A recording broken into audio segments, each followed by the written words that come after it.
Ja kad dole u pjesmu pjevam, kaže u mene žena, ma nije to nikakva pjesma, kaže, malo jebote i s nju, reko hoću.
Kad je ova pjesma izašla, ja sam uvijek, znači i ovaj put, da nema ovo posije puno, ali nije ništa ni loše.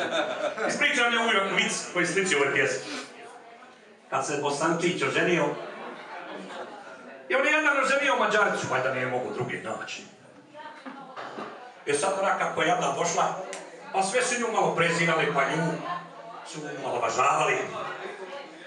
I sad kako ona nešto priča, njoj čovjek kaže iz Svetrva, šuti, kaže, ti si zadnja rupa nasvirala. Dobro. Odu oni fino u prijatelji u Mađarsku, a ona se tam malo ohrabri. Palo je njoj na um kako se oni nju malo važavali, pa kaže, počne čovjek pričat sa njima. Ona, ti šutila moj čovjek. Dobro, ženo, nema. Šutila ti. A pa ne njoj na um kako si joj nikao, ti zadnja rupa nasviralo, a ona to javno nije mogla izgovoriti. Ženo, šuti.